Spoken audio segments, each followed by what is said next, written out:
Hi everyone, we are here to talk about 4 tips that you can use to measure customer experience and improve it, which I'll share with you using real product examples. And this talk is for anyone interested in picking up new skills as a product manager or product management aspirants looking to learn best practices that you can use in your interviews. Mm. Also, don't worry about taking screenshots or writing notes. Just scan the QR code. You'll get the slides and follow-up content related to this that you can use in your work. What can you take away today? 4 things. First, and these 4 things are spread across the product lifecycle. So let's start with figuring out what that there is a problem, understanding customer behavior. So I'll talk about how you can merge product analytics, surveys, and customer interviews to have a good understanding of the why and the what of customer problems that you're sort of trying to solve. So merging data and anecdotes. Second one is trying, once you know there's a problem to solve, how do you figure out as you move towards it whether you're solving the problem or not? So we'll talk about merging metrics and signals. So apart from using output metrics like revenue or NPS, how you can use input metrics and intermediate signals to get leading measures of customer success. Third, we'll talk about how what to do to solve a customer problem. It need not be building a feature, and it could also be changing processes. So you could eliminate bottlenecks in customer experience even by changing processes and hence improve the customer experience. And lastly, we'll talk about no matter what path you chose, whether it's a process improvement, a product feature development, how to make your launch a success using an information checklist. Before we dive into it, some context on where the content comes from and where I come from. I run Spark Creative Technologies, where I provide product coaching and business consulting services. Before this, I was a staff product manager at Twilio. And some of my foundational experiences have been around figuring out different ways of measuring and improving customer experience. And so that's where majority of the content comes from for today's talk. If you have any questions, as I said earlier, you can either scan the QR code or you can go to harshalp.com/talk and you'll get the follow-up information. Let's start with the first example. This was a time in when I was building with my team a KYC registration funnel for our customers. And when I looked at the product analytics, so that's the first part, the data, when I looked at our product analytics, I saw mostly normal behavior that there are few customers dropping off at each step through the KYC funnel. But what was surprising was at one stage midway, we saw 60% customers dropping off. Why was this surprising? Because this step was really simple. It just asked customers to wait for verification and then told, congratulations, you have been verified. Why would customers drop off in such a step? So to understand that more, I tried to understand from 3 angles. I already talked about how analytics gave me an idea that this is an important problem to solve. So next I looked at qualitative data, things like survey responses from customers or customer support requests, which gave me some idea of what customers are looking for or what customers are thinking about. And to understand that more, I reached out to a few of such customers to interview them and build a lot more empathy and get in their shoes. And what did all of this tell me is that customers thought that this step is just seemed so easy that it probably means this is the last step. So I was done. As I was, you congratulated me. I think I'm done by. Some of the customers thought there is wait timer going on, so you'll probably notify me when it's done, right? So I left the page. So either way, we were seeing drop-offs, and which is where we came into solving for the drop-offs. So we solved for it in 2 ways, and these are all UI solutions that I'm talking about, UI UX solutions. There were also some product or legal solutions which we talk about in a different talk. So we solved for the wait by notifying customers after the wait time had elapsed. So instead of making them wait there, we notified them through email and notifications, and both of these were targeted to bring them back directly to that step in the funnel instead of putting them back right to the start of the funnel. The other thing we solved for is the sequence of steps that you saw there. We solved for it by merging the earlier part and latter parts of the funnel so that it seems more seamless. And this step has a more clear call to action that it's not congratulations, but it's proceed. That's the important part in this step. And this experience highlights my learning, or like I highlight my learning in a way to say that there are three ways for you to learn about your customers, which will help you mix anecdotes and data. Is you can start with quantitative data like product analytics or data that you have, web analytics, and so on, which will help you identify usage patterns of your product or find some patterns of problems. Gives you some idea what could be some possible reasons you're building hypothesis. Next, you look at qualitative anecdotes, which are fewer in number but more in depth, like customer survey responses, forum posts, anything that customers write about on their own reviews and so on, which helps you clarify some of the why. Then talking to customers helps you build more empathy, which can then help you get into their mind. How does my customer think? It's not just what is the problem, but what does the customer think about the problem? This helps you then figure out the why and solve it. Which is why I'd say by merging product analytics, surveys, and interviews is a way to understand your customers deeply. Next example I'll talk about is a time when I saw that there were hundreds of support tickets to change billing settings. And so when I looked at what these tickets were, it helped me understand, okay, there is some solution I can build, but also if I were to measure the success of the solution, I would measure it by looking at the number of support requests that our customers are creating month over month or day over day. So I built and launched a self-service feature with my colleagues. And as you can see a UI mock-up of it where customers could update their payment information, their address information, their purchase order number, their billing email, and so on. And just click save and it's done. And yet we saw that the metrics were not improving.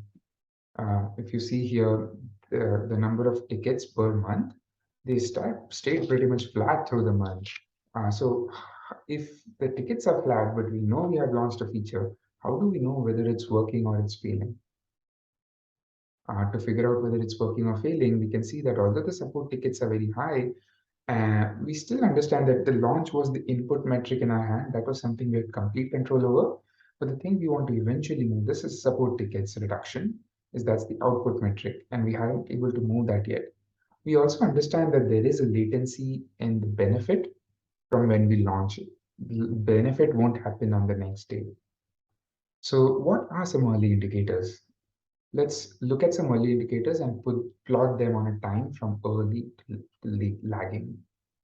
Launch is an input indicator. That's the first thing you can control and measure whether you have launched or not. Views of your any articles, blog posts that you post about it, any redirections from support to this feature instead of solving it on their own for the customer, the number of page views for your feature, how much usage is your feature creating for your services behind the scenes, and so on. And eventually, you would want to see a reduction in the need of your support to help customers. An example of data that I saw here is for the API hits. So although at this point in time, I couldn't see much benefit on the support tickets reduction, but I could see that the feature has resulted in our API getting used more for reading details of the customers or writing details of the customers. So clearly there were some customers using it. One hypothesis at this point was that the segment of customers using the feature was different from the segments of customers who were earlier creating support tickets. So although we are helping some customers, we are not able to reach the customers who actually were in need for this feature. And the one takeaway from here about how to measure success, like we looked at the graph of API usage, is that you can track success using both output and input metrics. You can control the input metrics, such as launch of products, but you can also find signals or early indicators of progress. And I have put some on the graph here with the timeline from launches to controlling the page latency using better systems to number of blogs you post about it, and a lot of things in between leading up to revenue or profit or the number of customers who are using your product or a feature.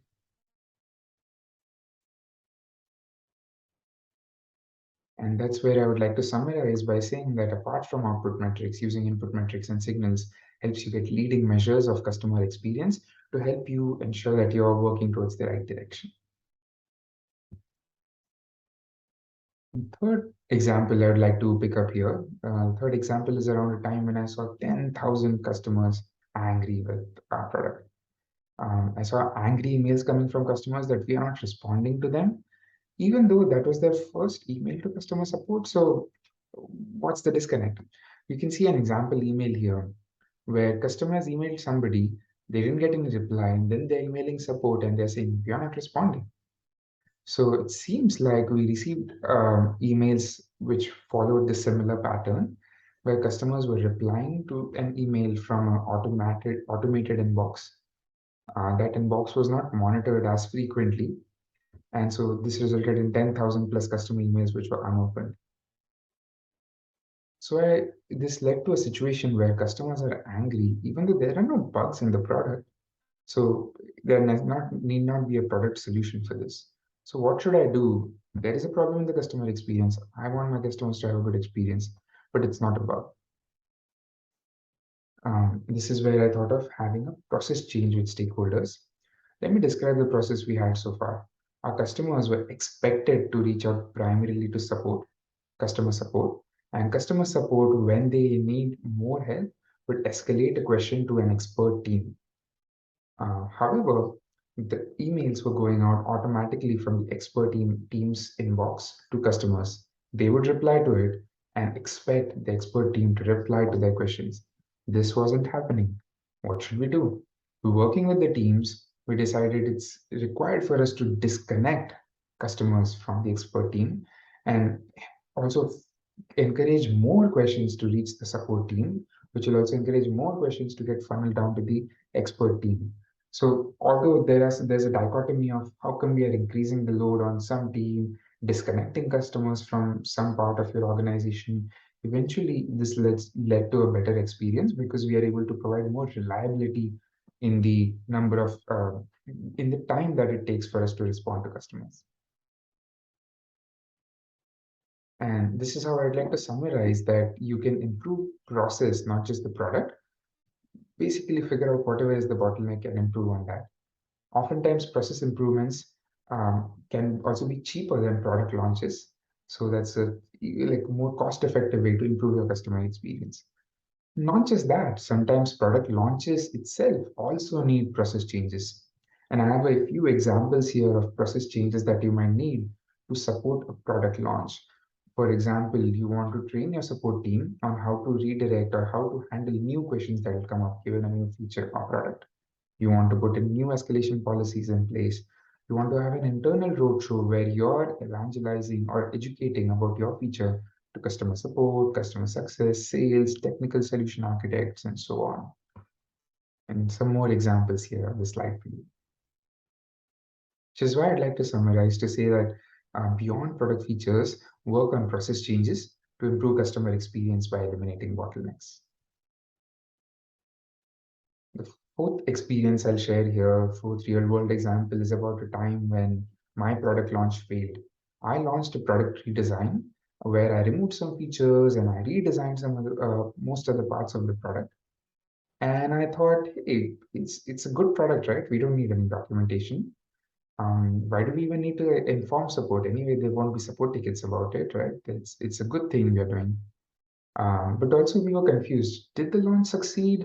I don't know how good or bad the situation was earlier. So how do I figure out whether the situation has improved after the launch? And as you can expect, there was a basic lack of launch hygiene. And even at a time where the software or the product worked, the customers were not either aware of what I had launched or they were not aware of how to understand the new design. And so, because of which there was no customer benefit. I launch something, customers are not aware of it, customers don't use it. If customers, and so customers don't get benefit out of it, which means the launch had no benefit. The launch failed. So this is why the launch failed. And in fact, this was kind of the development pattern that I used in this product launch is that we did the development with the engineering and design team. Then I launched it as a publicly available product, claiming it to be publicly available while it had bugs and it was unreliable. And then my team and I scrambled to make it more dependable. This was definitely not a good way to do things. So how did I improve on this? There was another time where I got to I was aware that we need to make a disruption in the customer experience.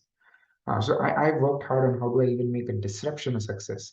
So when this was a time when we were removing a feature, it was a type of payment method for the customers, which would disrupt customers, the experience of them or their usage. So I built a checklist of what all do we need to do to reduce the impact of this for our customers. So I started with identifying which are the customers which will be impacted by this change, and I added information at the points in the customer touch points where they would care about this. So I knew that they would care about this in emails and bills and FAQs, but they did not really care about this on the web portal. I also gave advance heads up to the go-to-market team, and for example, the sales team of very high-value customers, so they can maintain that one-on-one relationship with sharing this information with them. And lastly, I also worked with the support team to write an escalation policy for them and educated customer support with a bunch of potential FAQs. Over time, not only was that disruption the impact of that disruption a success in the sense that I could minimize it, but also I built a much more gradual release cycle, which you might have heard of in other forums about how I started with development and testing, then dog fooding, private alpha customers who are like customers who really care about the feature, no matter how buggy it is, public beta customers, announcing, training, and enabling support, and finally making it publicly available and dependable. And this, I would like to summarize this by saying that product launches involve lots of steps beyond just deploying code to production. But also, there are way too many steps and way too many small steps. So, a way to make sure that you're able to complete all of them is to have a kind of checklist to enable you to do all of that. I break down the checklist into 5 steps. Identify which customers are impacted or which customers care about this new feature. Provide information in situ or in the place where customers will look for it. Enable go-to-market to talk about it, to sell about this new feature. Enable support to answer any questions that come out from customers. And announce this feature so that you have some kind of broadcast mechanism or targeted broadcast mechanism to reach customers in multiple forums. So I'd summarize that you can boost your launch success by using an information checklist.